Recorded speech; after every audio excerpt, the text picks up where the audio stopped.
Happy Friday, everybody. It's Food for Thought Day. And y'all, this is Pastor KZ with the All About Favorite channel. On the scale of 1 to 5, this is a very popular eyewear. Please tell me how you like it in the comments section. Also, as I alluded to a couple of weeks ago, I'm going to wear some jewelry from some of my siblings. My eldest sister, she is a Delta Sigma Theta. So shout out to the DSTs. You see the elephant here. All right, I'm starting you out, sis. All right, so periodically throughout the next couple of weeks, I'm going to be displaying some of my siblings' jewelry gifts.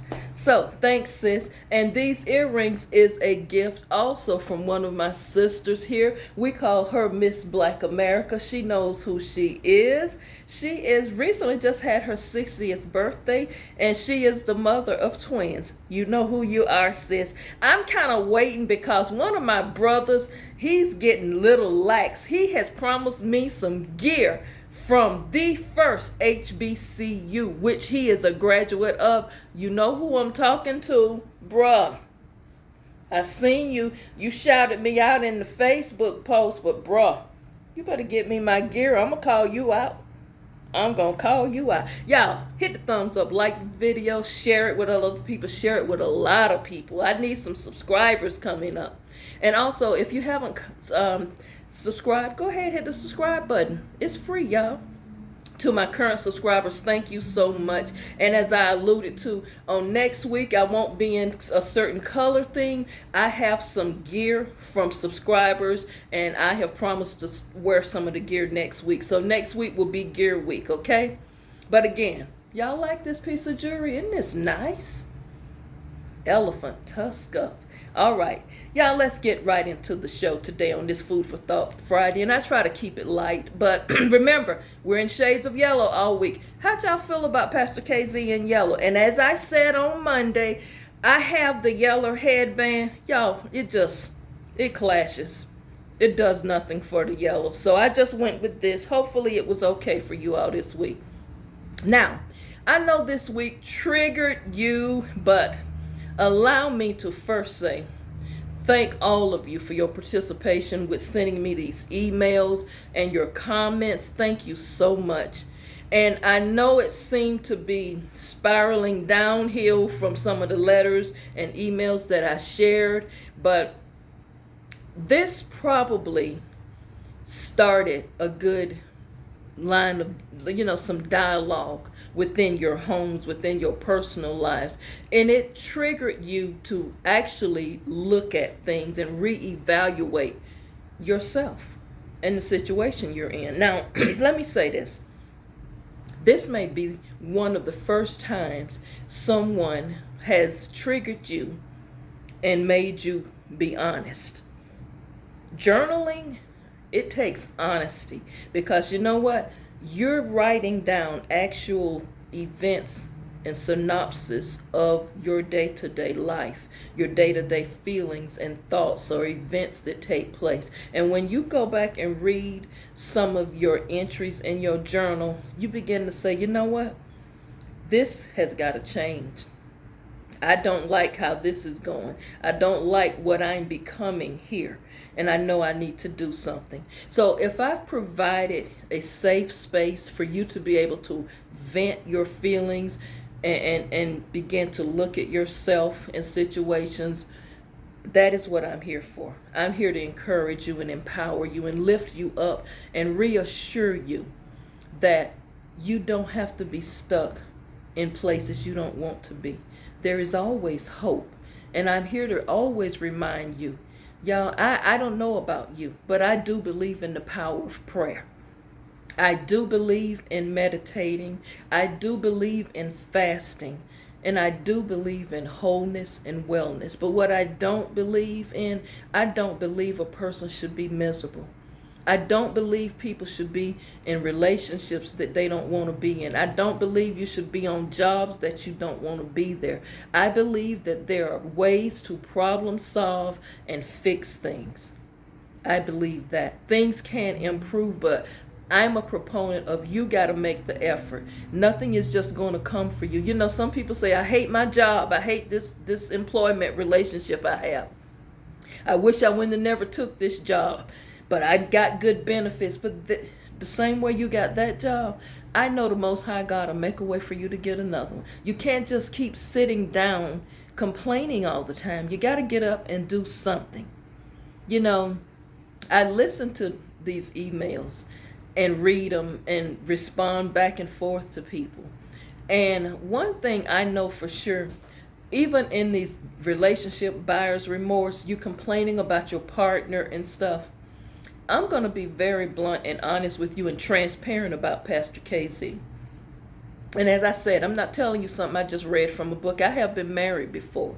And one thing I know, I can tell you a lot about things at different stages in my life, that things I did and things I put up with when I got married when I was 28 years old, it's no way I would tolerate it from age 35, 38, 48, 58. It's no way I'm going to put up with that no more, because I'm not the same woman I was. I have evolved. I have matured. And I want to say this to some of you ladies. Young ladies, I know sometimes we think we know all of the answers when we're in our 20s and 30s and 40s. Y'all, we don't know the answers. We haven't really even began to start living. That's why it was very important for me to emphasize the word wisdom the other day. I love sitting around older women and picking up those nuggets of wisdom. And I never was the type of person where I'm too big to not learn and listen. Sometime, as my grandmother used to always say, baby, you need to sit back and learn from people who done did it before. And some of you, you need to sit back. You guys, you need to learn from some of these older men who've been there. Some of you young men in your 30s and 40s, and you never been married before, you don't know what responsibility is. You don't know what come with that. You know, the wedding day, y'all, is just the big party. The pretty dress, the big cake, the good menu, all of that, the dancing, the wine. When all of that is over, when the party is over, now you've got to deal with the actual marriage. The one-on-one, where you in the house together with each other. That's when it really, the work begins. See, that's when you start discovering things that you should have discovered during the dating period. And as I said, this is a transparent moment for me. I am not attracted to men who just whine and complain all the time, and they're lazy and they can't figure things out. That's a dead no-go for me. I am used to, because I was raised in the house with a man. I had male role models in my life, in my uncles, you know, father figures, fathers, stepfathers, grandfathers. I'm used to seeing the men in my circle and in my family. I'm used to seeing these men get out and getting it. Providers, protectors. And they don't sit around and wait on no woman. I've never seen my grandmother have to beg to pay a bill or pay half of the bill and do all of this. I'm used to seeing the man bring it in there and get it done. I'm used to seeing when the woman say, look, babe, I need this done. All he needs to do is say, baby, when you need it by. But all of this stuff, these men, I see some of these men doing, they whining and talking about life is hard, and boy, bye with that. You need to grow up. Or they run to their mamas with every time they got a problem. When are you going to grow up? Because one day your mama might not be here. When you going to stop whining? It's hot, it's too cold, I can't work out there, and that humidity is too bad. Y'all know what? And then you say these people from other countries come and taking your jobs. They can't take something that you giving away.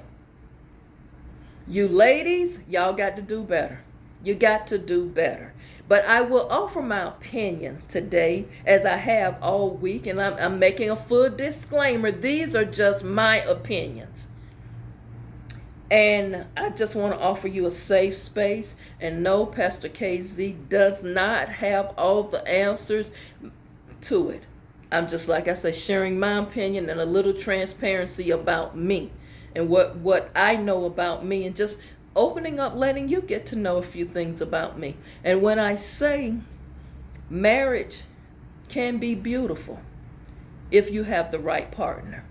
But if you have a partner and y'all are on totally opposite wavelengths, and you can't come together on stuff, you can't compromise, or you on a one-sided relationship where you doing everything and this person has nothing to offer, you're not going to be happy. And I know for me that doesn't work for me. And like I say, I just feel like I need a man to stand up and be a man. I don't need a man acting like a boy.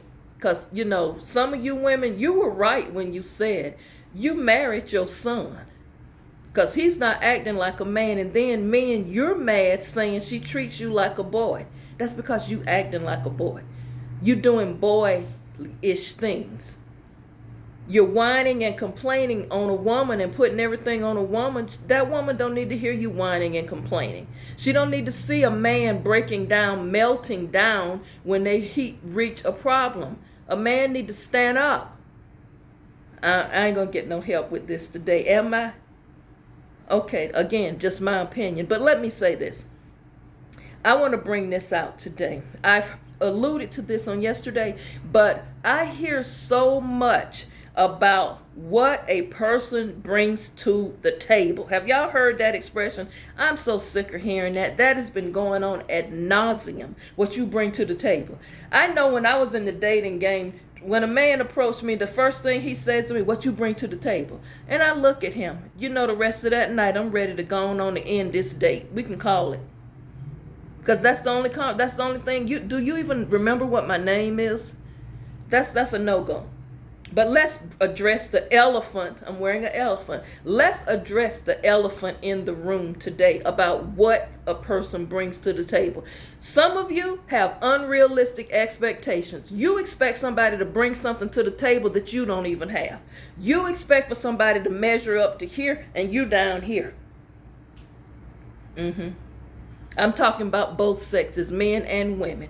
All of these men got all of this checklist that a woman got to tick off the box. You got to have this banging body. You got to be this, do that, do all of this stuff. Help me build my empire, do all of this. Women got a checklist. He got to have this. He got to have a six-figure this, all of these things. And neither one of y'all can bring none of those things you just mentioned. Some of you men talking about, I want me a dime piece. She got to have this. First of all, I'm going to tell you, go to the dentist and get some teeth in your mouth. Okay? Then we talk about a dime piece. And she needs to have a body like this, and she has to do. You're talking about all of these things that's easily fixed with a medical plan or a dental plan.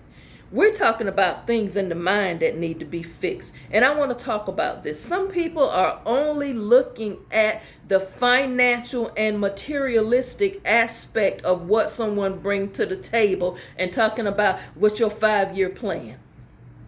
What's your FICO 8 score? Are you 750 and up? I need to know if you're going to be an asset to my empire. See if I need you on my team. First of all, I didn't see a relationship as somebody being on a team. And if you want me to be on a team with you, that means there's other players of the team, right? Not interested.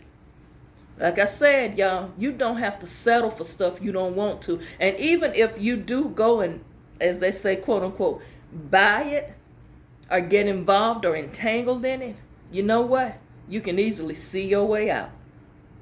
Easily see. And one thing about Pastor KZ, and I'm being transparent, and you can ask people who really know me for real, for real. If it ain't working, I'm going to let you know, and I'm done.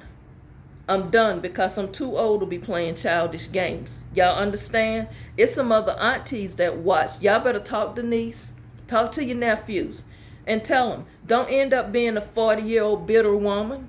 Don't be a 50-year-old bitter woman because you stayed somewhere too long and you allowed somebody to drain your energy.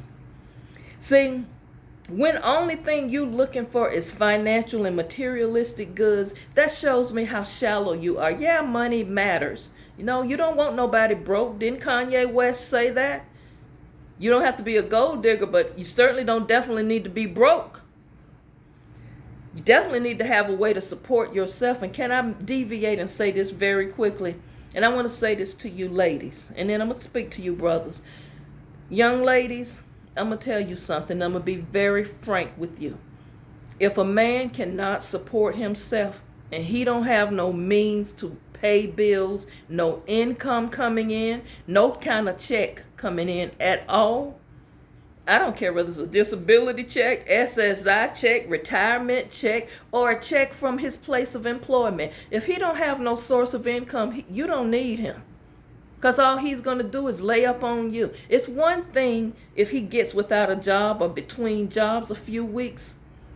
But when this is a way of life for him, and this guy has no work history, you might not want to consider him for a partner. I'm just saying. Same thing, men, if you meet a young lady out there and she has no means of supporting herself, you might want to reconsider that relationship. You got to be on equal footing with someone. You don't never go down to someone's level. That person needs to come up to you, or they need to match you and you grow here. But if you here and that person, you find yourself decreasing, you need to rethink that. So, is anybody, and I want to say, I heard Steve Harvey and I heard Sister Monique say something, and they both were talking about this topic of what someone brings to the table. I agreed with most of what both of them said, but I'm kind of with you, Sister Monique, on this. And one of the things was, is anyone having a conversation about bringing respect, loyalty, faithfulness, compromise, and commitment to the table? Does any one of you bring an understanding mindset to the table? Do you bring problem solving to the table? Do you bring an even mental state to the table? Are you one of those people that fly off the handle? You don't know how to handle pressure. You break down and crumble. You don't have problem solving skills. What do you bring to the table in those areas? Let me put it another way. And Monique said it so eloquently. She said, how about bringing a nice disposition to the table? How about ladies being able to cook a meal a few times a week, or sitting down preparing a Sunday dinner, doing the laundry, doing some household chores, men, opening up a joint bank account together where are we going to worship together? What religion we going to raise the kids in? What are we going to participate in? What church we going to join? Do anybody have those conversations? Do anybody bring that to the table? Let's forget your FICO score, but do you bring anything to the table other than monetary stuff? Y'all think about it. Think about it. Life is more than just making money, chasing a dollar. Life is more than material possessions. You've got to have other things. You just got to have other things. What do y'all think about this? You need to discuss these things before you get yoked up together. I just wanted to bring some food for thought for you on this Friday. It's a kind of casual kickback day for me. I'm chilling around the house, and I just wanted to come in and speak to you briefly today. Give me some comments, thumbs up, and I'll see you back on Sunday for your word for the day. Thank you for watching. I know this week topics has been heavy, but believe me, it gets better. See you tomorrow. See you not tomorrow, but I'll see you on Sunday. Have a great day.